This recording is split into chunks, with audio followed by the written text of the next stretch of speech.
أشهد أن لا إله إلا الله وحده لا شريك له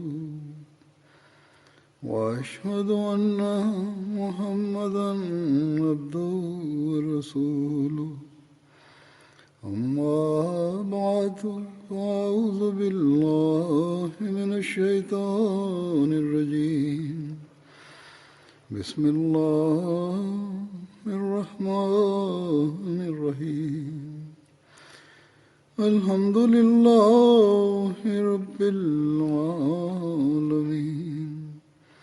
الرحمن الرحيم مالك يوم الدين إياك نعبد وإياك نستعين اهدنا الصراط المستقيم صراط الذين أنعمت عليهم غير المغضوب عليهم ولا الضالين.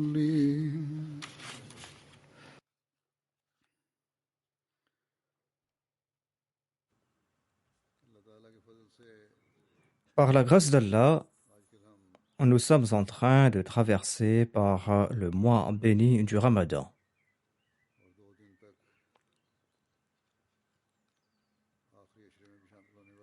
Et d'ici 2 jours, nous allons entrer dans la dernière décade du Ramadan. Le saint prophète Mohammed lui a déclaré qu'Allah accorde la protection contre l'enfer durant les 10 derniers jours du mois du Ramadan.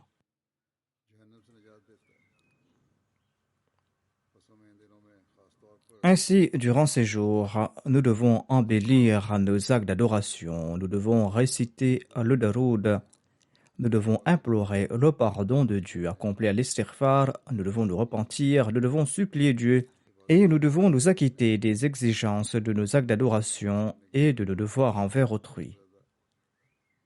Il faudra mettre un accent spécial sur ces actions afin que nous puissions mériter le plaisir de Dieu et nous protéger ainsi de l'enfer.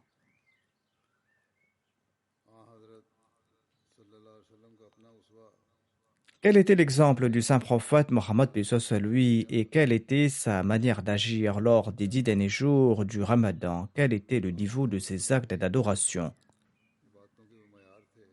Nous ne sommes même pas capables de décrire ces actes d'adoration durant ces jours ordinaires. Nous n'avons pas les mots pour décrire les actes d'adoration du saint prophète Mohammed lui durant les jours ordinaires. Mais quelles étaient leurs conditions au cours du Ramadan? Aïcha déclare à ce propos que le saint prophète Mohammed lui faisait des efforts qu'il n'accomplissait pas durant les jours ordinaires. Il est évident que nous ne pouvons même pas imaginer ces efforts durant ces jours. Aïcha elle-même n'était pas en mesure de les décrire.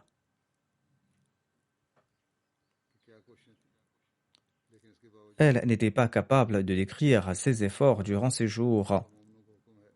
Mais en dépit de cela, Allah informe le croyant que le saint prophète Mohammed lui est le modèle parfait qu'ils doivent suivre et qu'ils doivent, selon leurs aptitudes, tenter d'arriver aux sommités que le saint prophète Mohammed lui a fixées pour eux.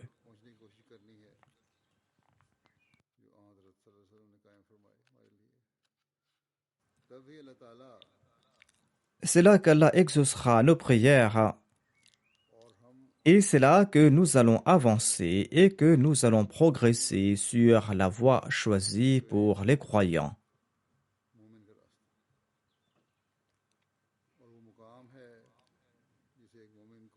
Le croyant doit tenter d'atteindre ce but.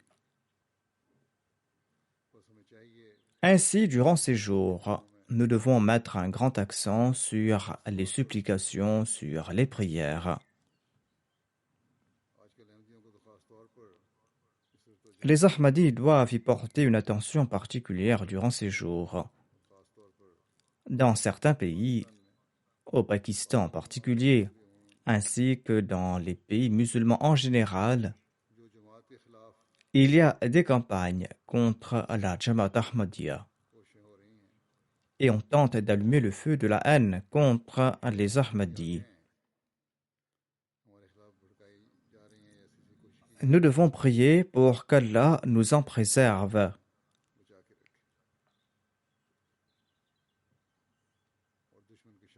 Et nous devons prier qu'Allah retourne contre l'ennemi ses méfaits. De même, prions qu'Allah nous préserve de cette épidémie qui sévit ces jours-ci.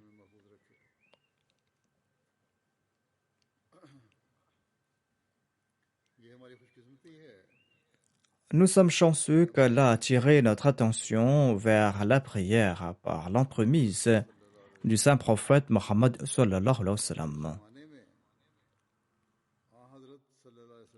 Et à notre époque, par l'entremise de son amoureux sincère, Dieu a attiré notre attention vers la prière. Non seulement a-t-il attiré notre attention à ce propos, mais il nous a aussi enseigné comment les faire exaucer. Tout en louant Dieu, il faudra aussi réciter le Daroud, ou la Salat ala Nabi, invoquer des bénédictions sur le saint prophète Mohammed soit lui quand on prie. Cela est très important pour l'exaucement de nos prières. Sinon, nos supplications seront suspendues entre le ciel et la terre. Ensuite, le saint prophète Mohammed lui a déclaré: celui qui cesse d'envoyer des salutations et des bénédictions sur moi a perdu la voie du paradis. De même, dans un autre hadith, le saint prophète Mohammed lui a déclaré: envoyez des bénédictions sur moi. Vos darouds favoriseront votre purification et votre progrès. Ensuite, le saint prophète Mohammed lui a aussi déclaré: celui qui récitera le daroud en ma faveur en toute sincérité, Allah comptera 10 darouds en sa faveur et Allah exaltera son rang par 10 degrés et Allah consignera 10 bonnes œuvres en sa faveur. Ainsi donc, l'on comprend grâce à ces récits l'importance du daroud. Et nous qui avons accepté le Messie promis l'Islam, nous qui annonçons que le Messie promis l'Islam nous a fait connaître le statut véritable du saint prophète Mohammed soit lui. Et d'ailleurs, sans accepter le Messie promis l'Islam, il nous aurait été impossible de reconnaître le véritable statut du saint prophète Mohammed soit lui.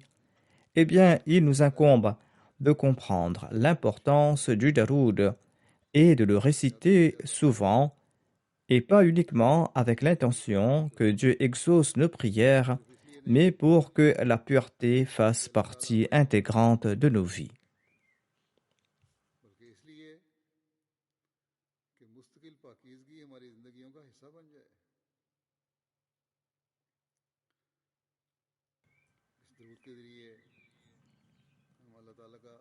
Grâce au daroud, nous allons nous rapprocher de Dieu.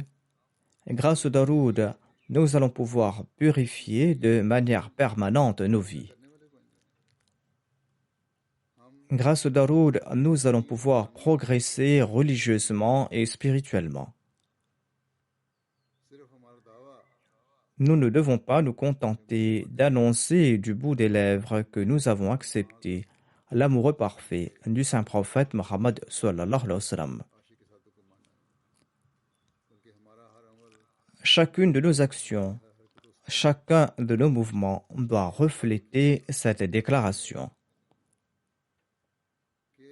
Notamment que nous avons accepté le Messie promis l'Islam à propos de qui les anges du ciel avaient annoncé qu'il est celui qui aime le plus le saint prophète Mohammed sallallahu alayhi wa sallam.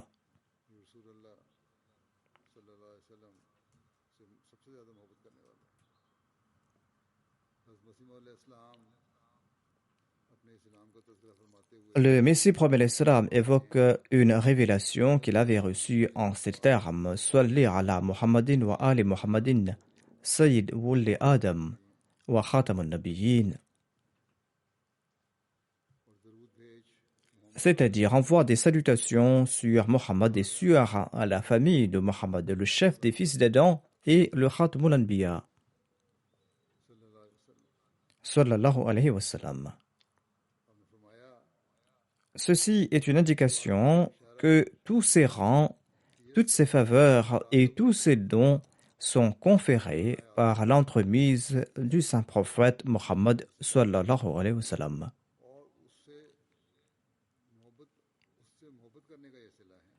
Et c'est en raison de l'amour pour le saint prophète Mohammed, paix soit lui.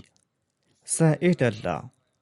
Imaginez l'éminence du statut du chef de la création aux yeux de Dieu.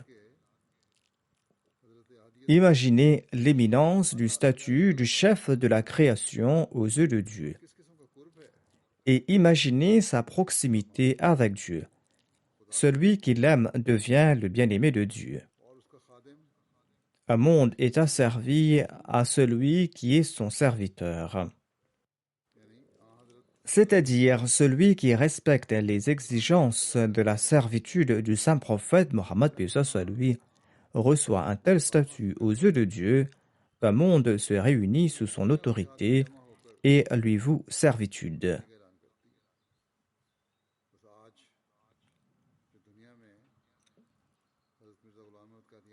Ainsi, aujourd'hui, Hazrat Mirza Ghulam Ahmad de Qadian, le Messie promis et le Mahdi promis, a mérité ce statut en raison de sa servitude au saint prophète Mohammed lui.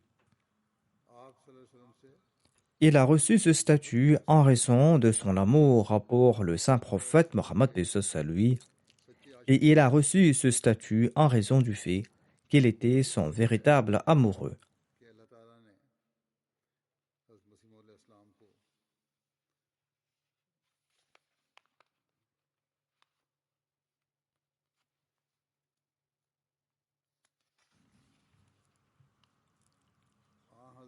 C'est en raison de cet amour qu'Allah a octroyé au Messie promet l'Islam le statut de prophète ummati, prophète qui s'est asservi au saint prophète Mohammed lui, prophète qui a été suscité pour répandre l'œuvre du saint prophète Mohammed lui.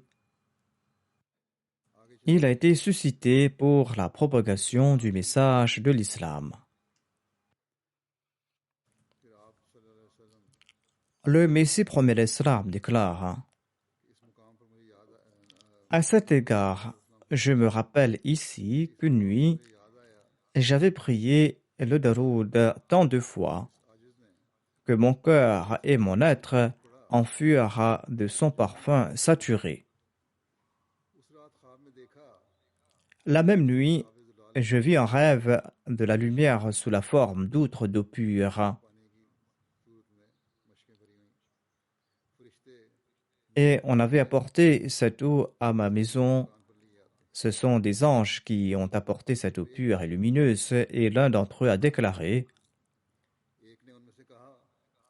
voici les bénédictions que tu as envoyées sur Mohammed sallallahu alayhi wa sallam.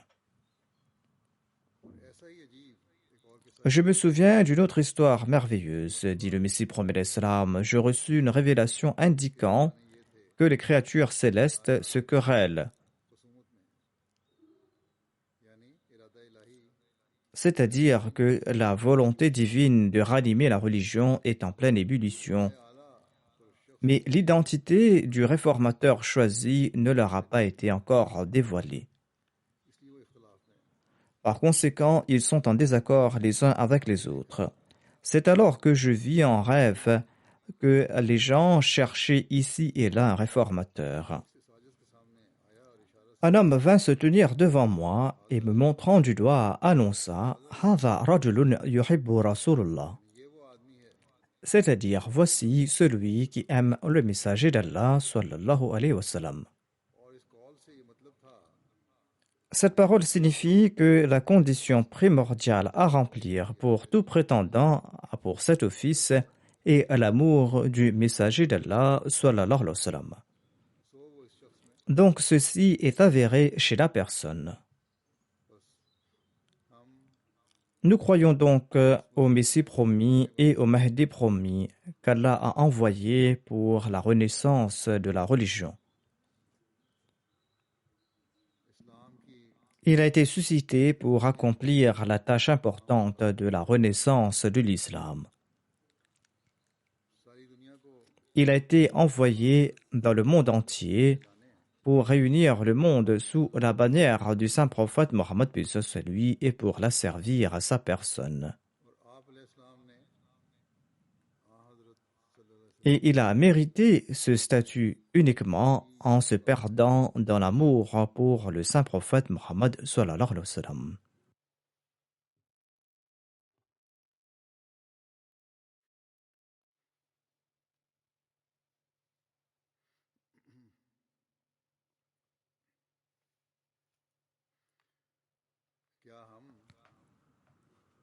Nous qui appartenons à la communauté de cet amour sincère du saint prophète Mohammed lui,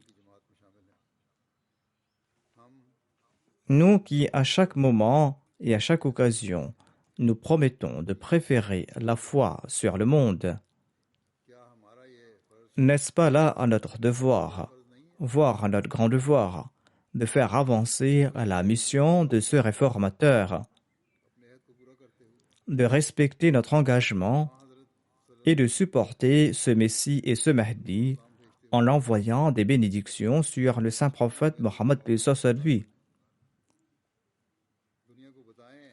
Ne devons-nous pas informer le monde que celui que vous croyez avoir outragé le saint prophète Mohammed lui, na'udhu min dhalik, eh bien cette personne est en fait celui qui l'aime le plus.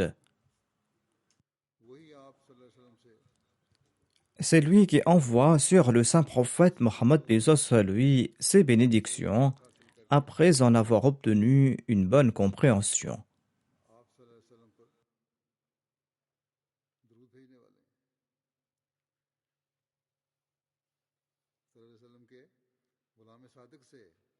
Après avoir compris le sens véritable du daroud grâce à cet esclave du saint prophète Mohammed lui, nous devons nous aussi envoyer ces bénédictions sur lui. Au cours du Ramadan, ne nous contentons pas de prier pour nos affaires personnelles, mais étant emplis de détresse, nous devons tenter de faire la renommée du saint prophète Mohammed lui dans le monde. Nous devons tenter de trouver les moyens pour faire flotter le drapeau du saint prophète Mohammed lui dans le monde entier. Nous devons tenter d'asservir le monde au saint prophète Mohammed lui, afin que le monde puisse embellir sa vie ici-bas et dans l'au-delà. Et nous devons tenter de trouver les moyens pour que les gens soient fiers d'être les esclaves du saint prophète Mohammed lui. Nous devons rendre les gens fiers d'être associés au nom de l'islam et leur faire connaître qu'il s'agit de la seule religion garantissant la paix et la sécurité dans le monde, la seule religion ayant la capacité de lier l'homme à Dieu. C'est la seule religion qui revendique aujourd'hui encore qu'en raison de leur amour pour le saint prophète Mohammed lui, Allah exauce les prières de ses adeptes et il leur répond. Ainsi donc, une énorme responsabilité a été placée sur les épaules des Ahmadis. Nous devons en informer le monde à présent. Nous devons donc voir avec quelle sincérité et avec quelle profondeur nous remplissons ce devoir, pour ensuite être les bénéficiaires des bienfaits et des récompenses de Dieu. Si nous souhaitons vraiment hériter ces récompenses et ces bienfaits jusqu'au jour du jugement, nous devons envoyer des bénédictions et la paix sur le saint prophète Mohammed lui, à la fois individuellement et collectivement.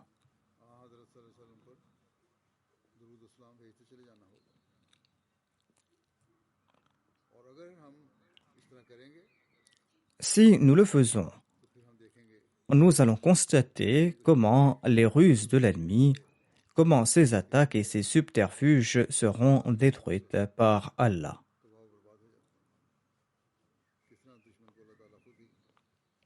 Nous verrons comment Allah lui-même traitera l'ennemi.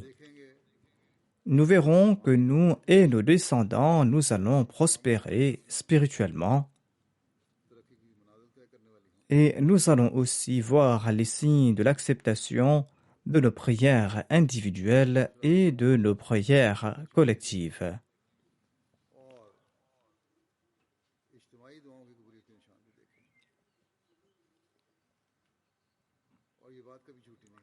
Cela ne peut jamais être faux, car le messager d'Allah sallallahu alayhi wa sallam, nous a assuré que toute prière accompagnée des louanges et toute prière accompagnée du daroud répondra à tous nos besoins. Mais la condition est que ce daroud soit accompli avec cœur et sincérité. Il faut qu'il s'accompagne du désir d'élever le statut du saint prophète Mohammed sallallahu alayhi wa sallam.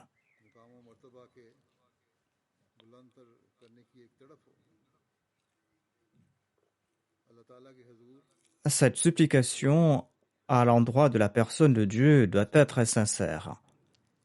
Et cela ne sera possible que lorsque nous allons comprendre la profondeur et la sagesse de ce sujet. Permettez-moi de vous dire un peu plus à ce sujet. La prière est accompagnée de détresse quand on sait pourquoi on est en train de prier.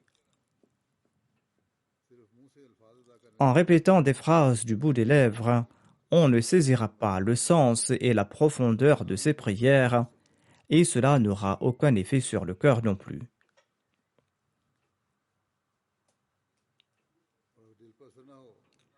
Et si le cœur n'en est pas ému, il n'y aura pas d'enthousiasme et il n'y aura pas de détresse. Ainsi donc, pour que le cœur en soit touché, il faut savoir pourquoi on est en train de prier et pourquoi on est en train de le faire.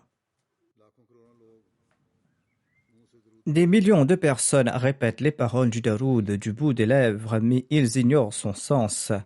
Et ils ignorent quel est l'avantage de réciter le daroud pour nos personnes et pour la personne du saint prophète Mohammed sallallahu alayhi wa sallam. Hazrat Muslim Maud radhiyallahu anhu a présenté des explications à ce sujet. J'en présente ici le résumé.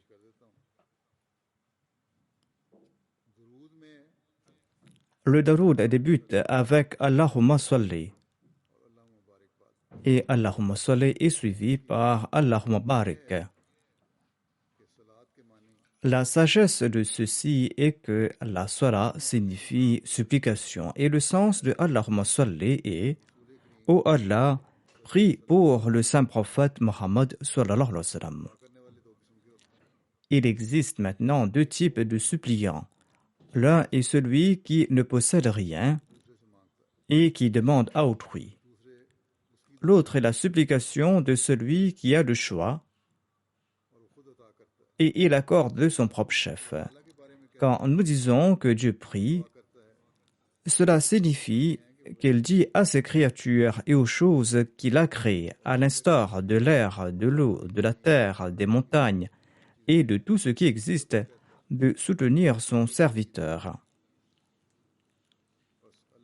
Ainsi, la signification de Allahumma salli ala signifie ô Allah, souhaite pour ton prophète toute bonté, tout bienfait, et tout bien se trouvant dans le monde, dans les cieux et sur la terre. Et accorde-lui honneur et grandeur. Accroît son honneur et sa grandeur. Il n'existe rien de plus grandiose que le souhait de Dieu.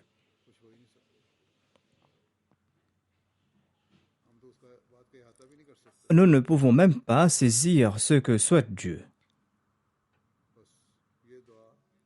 Ainsi donc, nous supplions Allah d'accorder le statut le plus éminent à ses yeux au saint prophète Mohammed soit lui, ou d'accorder ce qu'il souhaite au saint prophète Mohammed soit lui. Et Allahumma barik signifie ô Allah, accrois tes bénédictions et tes bienfaits en faveur du saint prophète Mohammed soit lui.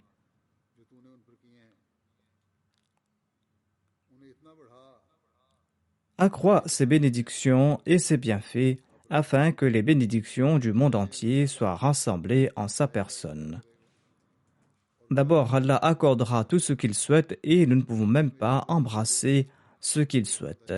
Ensuite, nous lui demandons de lui octroyer des bénédictions et de l'augmenter. Ce sont là des faits qui dépassent notre imagination.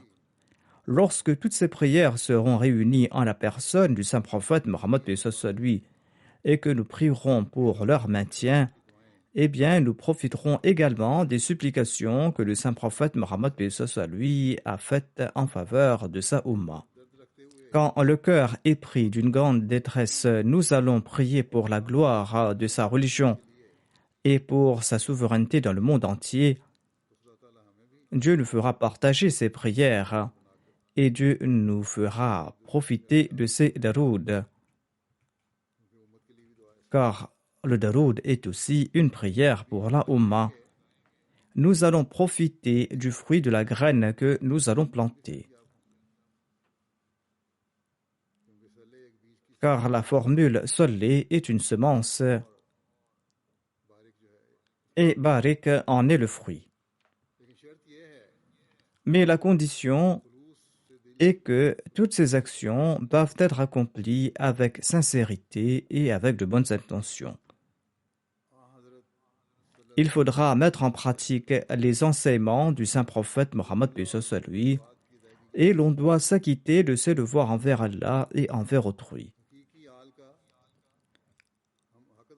Nous devons respecter les exigences qui incombent aux véritables membres de la Ummah et non commettre des exactions au nom d'Allah et de son prophète, tout en récitant le daroud et en disant que nous allons recevoir les bénédictions qui en découlent.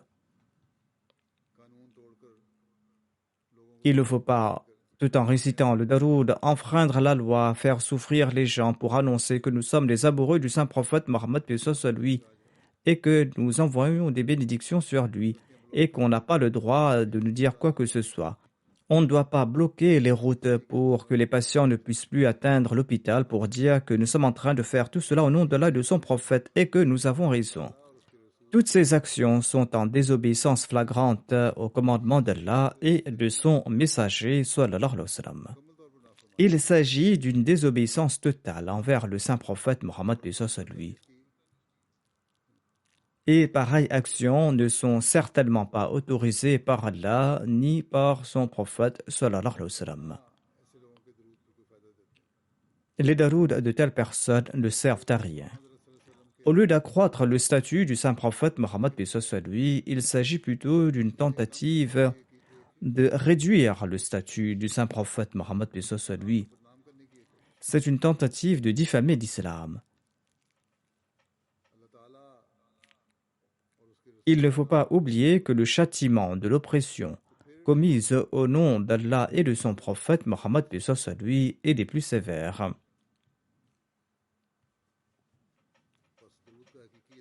Ainsi, seuls les Ahmadis sont capables aujourd'hui d'offrir la vraie compréhension du daroud au monde.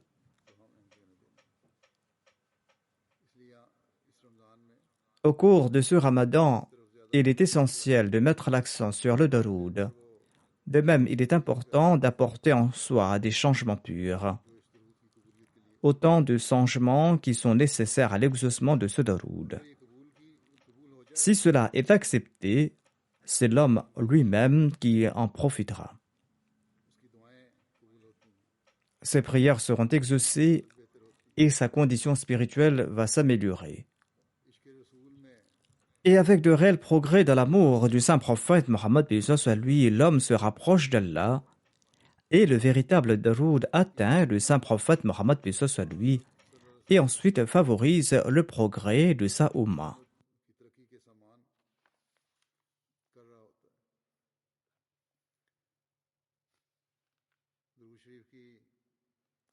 L'on comprend davantage l'importance du daroud par le fait qu'Allah a enjoint aux croyants dans le Saint-Coran d'implorer des bénédictions en faveur du saint prophète Mohammed sallallahu alayhi wa sallam.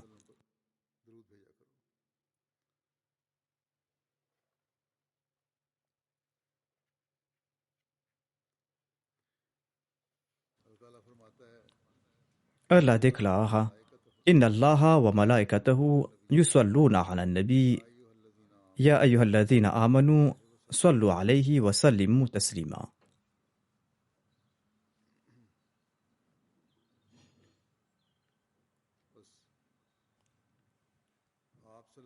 Par conséquent, les bénédictions en faveur du saint prophète Mohammed paix soit lui sont si importantes qu'Allah et ses anges envoient des bénédictions sur lui.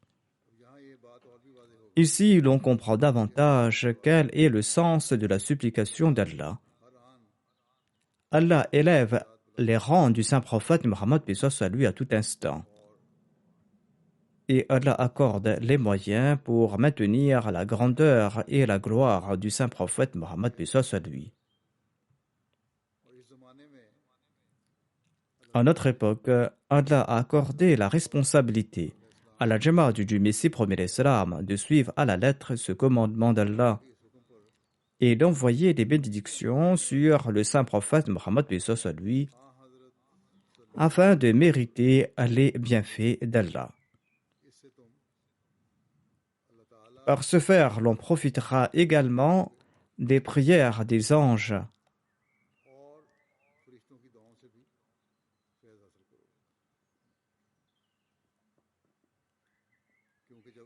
Lorsque les anges vont envoyer des bénédictions sur le saint prophète Mohammed paix soit lui, leurs bienfaits atteindront sa véritable Ummah et ceux qui croient véritablement en lui. Lorsque ces bienfaits nous parviendront, la reconnaissance exigera que nous fassions davantage la prière du daroud en faveur du saint prophète Mohammed sallallahu alayhi wa sallam. Et ce daroud et cette reconnaissance formera une chaîne sans fin, une chaîne qui ne cessera d'accroître les faveurs d'un véritable croyant. Le Messie premier d'Islam explique en ces termes ce verset. Il déclare: Voyez un tant soit peu la sincérité et la fidélité de notre maître et ami, le saint prophète Mohammed paix soit lui. Il a combattu toute campagne pernicieuse. Il a enduré 1001 souffrances sans broncher. Sa sincérité et sa fidélité lui ont fait mériter la grâce divine. C'est pour cette raison qu'il y a cette affirmation de la part de Dieu: Inna Allaha wa malaikatahu yusalluna ala nabi ya ayyuhalladhina amanu sallu alayhi wa sallimu taslima. Certainement, Allah envoie ses bénédictions sur le prophète et ses anges. Prie pour lui. Ô vous qui croyez, vous aussi vous devez implorer des bénédictions sur lui. Il ressort de ce verset que pour décrire ou pour cerner les actions les plus nobles du saint prophète Mohammed paix soit lui, Dieu n'a pas utilisé des termes particuliers. Des termes de ce genre auraient pu être produits, mais Dieu préféra ne pas en faire usage, indiquant par la même occasion que les actions du saint prophète Mohammed paix soit lui transcendaient toute limitation descriptive. Aucun autre prophète ne fait l'objet d'un tel verset venant de la part de Dieu. L'âme du saint prophète paix soit lui était remplie de tant de sincérité et de fidélité, et ses œuvres faisaient tellement plaisir à Dieu que celui-ci commanda que les gens envoient désormais et pour toujours des salutations sur le saint prophète Mohammed paix soit lui par marque de reconnaissance. Cette gratitude en fait nous profitera finalement. Qu'Allah nous accorde la capacité d'accomplir la prière du daroud au cours du Ramadan et après, et de comprendre toujours son importance. Allahumma salli ala Muhammadin wa ala ali Muhammadin, kama sallaita ala Ibrahima wa ala ali Ibrahima, innaka hamidun majid. Allahumma barik ala Muhammadin wa ala ali Muhammadin, kama barakta ala Ibrahima wa ala ali Ibrahima, innaka hamidun majid. Le deuxième point vers lequel je souhaite attirer votre attention est l'istighfar, notamment à la prière Astaghfirullah Rabbi min kulli dhanbin wa atubu ilayhi. Je demande pardon à Allah, mon Seigneur, pour tous mes péchés et je me tourne vers lui. Il s'agit d'une prière d'une grande importance. Le Messie premier d'Islam déclare à ce propos que le sens réel et véritable de l'istighfar est de supplier Dieu de ne pas laisser les faiblesses de la nature humaine se manifester et que Dieu soutienne la nature de l'homme avec sa puissance et qu'il le fasse entrer dans la sphère de son appui et de son aide. Dérivant du verbe rafara, qui signifie couvrir, l'istighfar signifie que Dieu couvre la faiblesse humaine du repentant de par son pouvoir. Or, le sens de l'istighfar a été élargi davantage pour le commun des mortels. On y demande à Dieu de couvrir les péchés qu'on a déjà commis. Mais le sens véritable et exact en est que, par son pouvoir divin, Dieu sauve le repentant qui fait l'istighfar de sa faiblesse humaine et qu'il lui accorde du pouvoir de son pouvoir et des connaissances de sa connaissance et de la lumière de sa lumière. Après tout, Dieu, après avoir créé l'homme, ne s'est pas dissocié de lui. S'il est le créateur de toutes les forces internes et externes de l'être humain, il en est aussi le qayyum de l'homme. En d'autres termes, il accorde son soutien spécial et sa protection à toute chose qu'il a créée. Par conséquent, puisque Dieu est aussi Al-Qayyum, c'est-à-dire celui qui maintient sa création de par son appui, il incombe à l'homme, né du pouvoir créateur de Dieu, de préserver le schéma de son être de toute détérioration, et ce par le recours à la qayyumiyya de Dieu.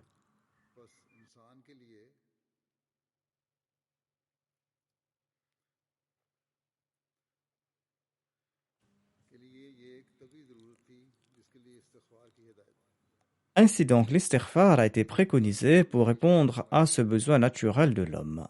Le Saint-Coran y fait allusion dans le verset « Allahu la ilaha illa huwal hayyul qayyum ». C'est ainsi que Dieu est à la fois le Créateur et Al-Qayyum, c'est-à-dire le soutien. Dès lors que l'homme était né, son œuvre de Créateur s'est accomplie, mais son action de soutien d'Al-Qayyum, quant à elle, doit continuer à jamais, et cela requiert par conséquence un istighfar perpétuel. Afin de se protéger de toute corruption, l'attribut Al-Qayyum de Dieu est avantageux lorsqu'on accomplit l'istighfar de manière permanente. C'est-à-dire que chaque attribut de Dieu comporte un bénéfice, et l'istighfar sert à obtenir le bénéfice de la qayyumiyya de Dieu. La sourate Al-Fatiha y fait allusion, elle aussi, dans ce verset, Iyyaka na'budu wa iyyaka nasta'in. C'est-à-dire, nous n'adorons que toi seul, et c'est de toi seul que nous cherchons de l'aide.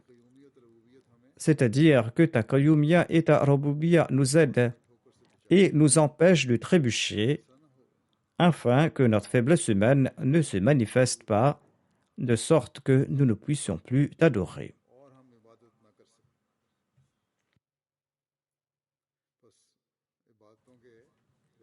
Par conséquent, l'istighfar est une action très importante et nécessaire pour rendre culte à Dieu, pour éviter les attaques de Satan et pour pouvoir suivre les commandements de Dieu.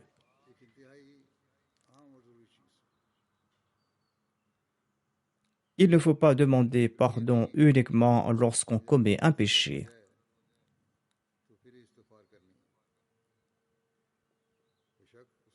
Certes, l'istighfar et le repentir sont très importants en ce cas, car on a besoin de l'aide d'Allah pour le pardon des péchés passés et pour se prémunir des péchés futurs.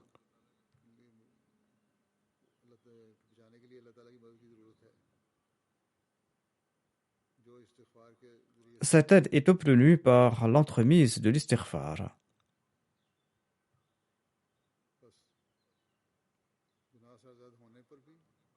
Demander pardon est très important dans les deux cas, que le péché soit commis ou non.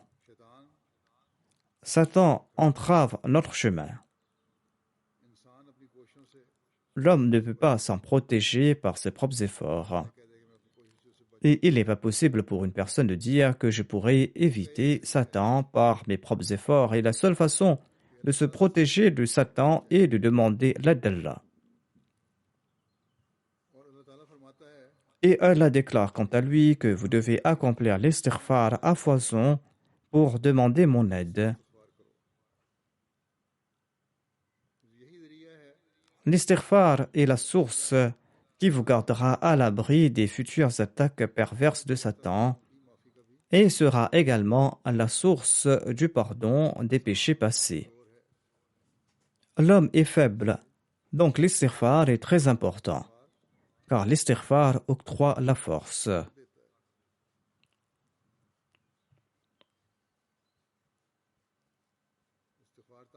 L'istighfar accorde la force de se protéger des faiblesses humaines et d'éviter les attaques de Satan.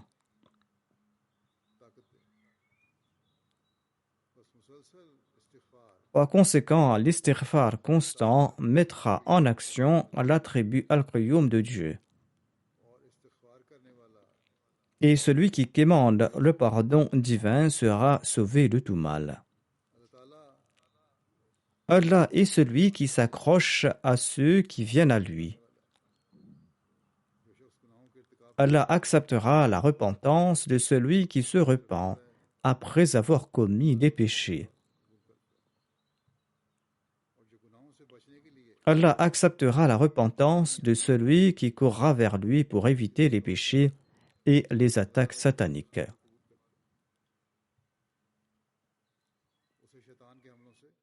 Allah le protège des attaques de Satan. Quelle est l'étendue de la miséricorde et du pardon de Dieu?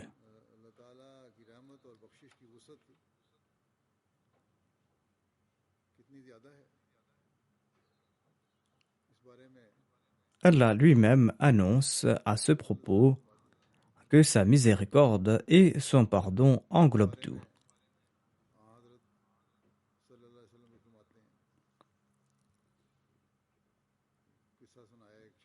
Le saint prophète Mohammed lui a également relaté l'histoire d'un homme qui avait tué 99 personnes. Finalement, il a été pris de remords et il a pensé à se repentir. Il est parti voir un érudit et l'a interrogé sur le repentir. Le savant lui a dit « Comment crois-tu que tu seras pardonné pour tant de péchés et tant de meurtres ?» Et cette personne a tué ce savant et il a arrondi à 100 ses meurtres.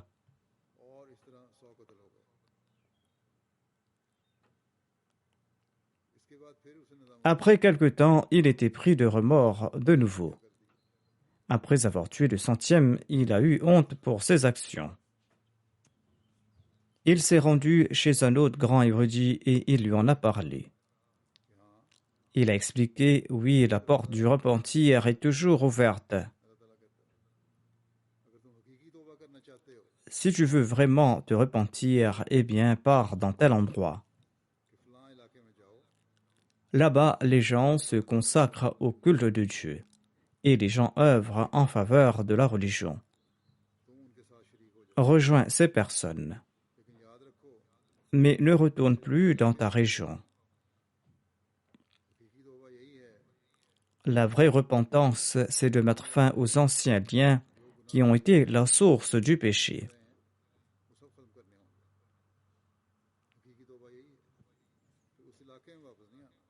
La vraie repentance est de ne jamais retourner dans cette région. C'est ainsi que le repenti s'est mis en route. Mais à mi-chemin, la mort l'a frappé. Quand il est mort, les anges de la miséricorde et du châtiment sont arrivés et ils se sont disputés sur qui va l'emporter. रहमत का फरिश्ता ये कहता था L'ange de la miséricorde disait qu'il s'était repenti et c'est pour cette raison qu'il ira au paradis. अजाब का फरिश्ता ये कहता था L'ange du châtiment disait quant à lui que celui-ci n'avait rien fait de bien dans sa vie. ये किस तरह हो सकता है Comment peut-il entrer au paradis? जन्नत में जाए Il ne sera pas pardonné. ये नहीं बख्शा जा सकता इतने में एक तीसरा फरिश्ता भी आया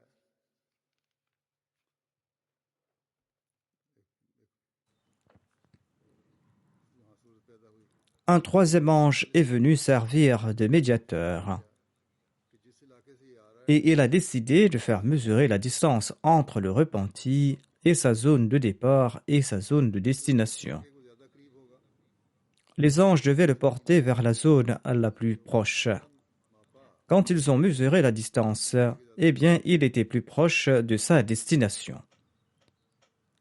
c'est-à-dire de la destination du repentir et de l'accomplissement de bonnes œuvres. इस पर रहमत के फरिश्ते L'ange de la miséricorde l'a donc emmené au paradis. तो ये है अल्लाह ताला की Telle est donc l'étendue de la clémence divine. इंतहाई Il accorde son pardon même à la personne la plus cruelle, même à un meurtrier, lorsqu'il s'est repenti en pleine jouissance de sa santé. Beaucoup d'enfants et de jeunes aujourd'hui demandent jusqu'à quel point Allah accorde-t-il son pardon. Il ressort clairement de ce hadith qu'Allah a déclaré que « J'accepte le repentir et ma miséricorde est très vaste, ma miséricorde est sans limite. » लेकिन शर्त ये है Mais la condition est que l'homme se repent sincèrement. एक रवायत में है Selon un autre récit, le saint prophète Mohammed lui a déclaré Par Allah, Allah est plus content du repentir de son serviteur qu'une personne ayant retrouvé son chameau dans le désert. अल्लाह ताला Allah s'approche davantage de ceux qui partent dans sa direction. वालों की तरफ बढ़ता है ने फरमाया Expliquant la repentance et le pardon, le saint prophète Mohammed lui affirme qu'Allah déclare Je me rapproche de 2 empans de celui qui se rapproche de moi d'un empan. S'il marche vers moi, je cours vers lui. ये हमारा काम है Il nous incombe d'avancer dans la direction de Dieu afin de nous protéger des péchés और अपने गुनाह माफ करवाने et afin que nos péchés soient pardonnés et afin que nous soyons protégés de l'enfer. ये महीना अल्लाह ताला ने Et Dieu a consacré spécialement ce mois à cette fin. Il faudra en profiter. Le Messie premier d'Islam explique ainsi la portée de la torba et du pardon. Il déclare Rappelez-vous que nier le repentir et le pardon ferme en fait la porte au progrès humain. ये बात तो हर एक के Car il est clair pour tout le monde que l'homme n'est pas parfait. Au contraire, l'homme a besoin de perfection. L'homme n'est pas parfait. Il a besoin de perfection. जैसा कि वो अपनी ज़ाहिरी हालत में पैदा Il est né dans son état physique d'origine et accroît progressivement ses connaissances. En somme, personne n'est un érudit dès le premier jour. De même, quand il naît et prend conscience, sa condition morale est très basse. Quand on regarde la situation des jeunes enfants, on peut clairement voir que la plupart d'entre eux sont avides de se battre avec un autre enfant pour les moindres conflits. Ils mentent souvent et insultent aussi les autres enfants. Certains ont l'habitude de voler et de médire. Et certains sont jaloux et avares. Ensuite, quand le plaisir de la jeunesse bat son plein, ils sont victimes de leur nafs ammara et ils commettent des actes indignes et innommables qui les poussent dans l'immoralité la plus flagrante. खुलासा कलाम ये है L'essentiel est que pour la plupart des êtres humains, la première étape est celle d'une vie impure. Ensuite, quand l'homme bienheureux sort du flot de la première vie, il se tourne vers son Dieu, et il se repent sincèrement, et il se détourne des actes blâmables. Et il pense à purifier sa nature. Tel est généralement le résumé de la vie humaine que doit parcourir l'humanité. Il est clair que s'il est vrai que la repentance n'est pas acceptée, il est clair que Dieu n'a pas en ce cas l'intention de sauver qui que ce soit. Ceci est impossible parce que Dieu souhaite sauver tout le monde. Ensuite, le Messie premier salam déclare qu'il soit clair que dans la langue arabe, Tawba signifie le fait de se tourner vers Dieu. C'est pour cette raison que dans le Saint-Coran, l'un des noms de Dieu est At-Tawwab, c'est-à-dire celui qui se tourne abondamment vers les hommes. Ceci signifie que lorsque l'homme abandonne les péchés et se tourne vers Dieu avec un cœur sincère, Dieu se tourne davantage vers lui. Et cela est en parfaite conformité avec les lois de la nature. Dieu a inscrit dans la nature humaine que lorsqu'une personne se tourne vers une autre avec un cœur sincère, alors le cœur de cette personne s'adoucit pour elle. Comment notre intellect peut-il accepter que si l'homme se tourne en toute sincérité vers Dieu, Allah ne le fera pas en retour? Ainsi donc, deux personnes peuvent agir de cette sorte en raison de la nature humaine. Mais dire que Dieu ne se tournera pas en retour après que l'homme se soit tourné vers lui n'a aucun fondement. Le Messie promet l'Islam ajoute « Dieu est très généreux et gracieux. Il se tourne davantage vers cette personne. » C'est pour cette raison que l'un des noms de Dieu dans le Saint-Coran est At-Tawwab, c'est-à-dire celui qui se tourne beaucoup vers quelqu'un. L'homme se tourne vers Dieu en exprimant des remords, en s'humiliant et en faisant preuve de modestie. Et lorsque Dieu se tourne vers quelqu'un, il le fait en répandant sa miséricorde et en faisant preuve de pardon. Si Dieu n'était pas gracieux, aucune âme sincère n'aurait pu en profiter. Il est navrant de constater que ces personnes n'ont pas réfléchi sur les attributs de Dieu.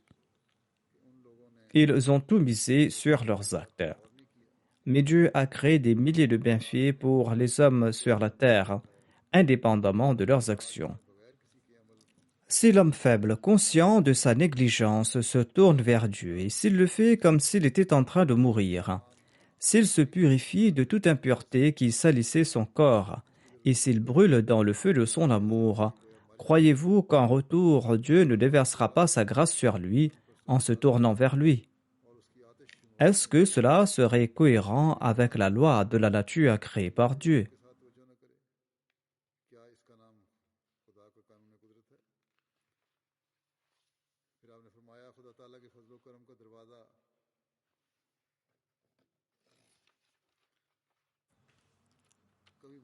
Ensuite, le Messie promet salam explique que la porte de la grâce divine ne se ferme jamais. Si une personne se tourne vers Dieu avec un cœur sincère et véridique, eh bien Dieu est très pardonnant et miséricordieux. Il est celui qui accepte le repentir. Avoir la prétention de dire à quel pécheur Allah pardonnera est une grande insulte et un manque de respect à l'égard de Dieu. Les trésors de sa miséricorde sont vastes et infinis. Il ne manque de rien, ses portes ne se ferment jamais. Ce n'est pas comme les emplois britanniques pour lesquels on ne sait pas quels diplômes donneront accès à quel emploi. C'est une promesse certaine en ce qui concerne Dieu. Toute personne qui se tourne vers lui atteindront les plus hauts niveaux. Combien malchanceuse est cette personne qui désespère de Dieu et qui, le moment de la mort, lui frappe dans un état de négligence. Les portes seront certainement fermées pour celui qui désespère de Dieu et qui voit sa mort arriver dans cet état de négligence. Les portes du pardon d'Allah sont grandes ouvertes. Il est important que l'homme se répande en jouissant d'une bonne santé et non lorsqu'il arrive au terme de sa vie. Nous devons nous repentir à foison et faire l'istighfar durant ces jours, car le mois du Ramadan est un mois d'acceptation des supplications et la dernière décade de ce mois nous préserve de l'enfer. C'est Allah qui pardonne nos péchés et c'est Allah qui nous accorde l'opportunité d'accomplir de bonnes œuvres. Si nous nous attachons à Allah, nous serons certainement sauvés en ce monde ainsi que dans l'au-delà. Comme je l'ai mentionné auparavant, dans certains endroits, la vie des Ahmadis est rendue très difficile. Afin de sortir de ces difficultés, il n'y a qu'une seule solution. La solution, c'est de renforcer notre relation avec Allah. Si nous établissons une relation sincère avec Allah et si nos daroud et nos istighfar sont acceptés par Dieu, eh bien l'ennemi pourra faire ce qu'il souhaite, il ne pourra certainement jamais nous nuire. Mais si Allah n'est pas satisfait de nous, eh bien aucune ruse de ce monde, aucun effort ne pourra nous être bénéfique. Nous devons donc nous efforcer de renforcer notre relation avec Allah. Ainsi donc, lorsque nous prions durant ce mois du Ramadan, nous devons également prier pour être préservés des complots des opposants. Comme je l'ai dit, dans certains endroits, la situation a été rendue très difficile pour les Ahmadis. Ces Ahmadis font face à de nombreuses difficultés. Qu'Allah leur facilite la vie et qu'il les protège des attaques des opposants. Les Ahmadis qui résident au Pakistan doivent prier tout spécialement pour eux-mêmes durant ce mois. Et toute la communauté Ahmadiyya doit prier aussi pour ces personnes. Priez aussi abondamment pour être à l'abri de l'épidémie du coronavirus. Qu'Allah protège le monde de cette épidémie et qu'il nous en protège également. Qu'Allah nous permette d'accomplir le daroud et l'istighfar comme il se doit.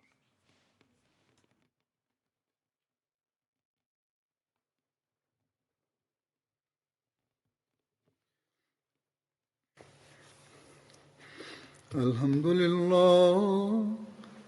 لله نحمده ونستعينه ونستغفره ونؤمن به ونتوكل عليه ونعوذ بالله من شرور أنفسنا ومن سيئات أعمالنا من يهده الله فلا مضل له ومن يضلل فلا هادي له ونشهد أن لا إله إلا الله ونشهد أن محمدا عبده ورسوله عباد الله رحمكم الله إن الله يأمر بالعدل والإحسان وإيتاء ذي القربى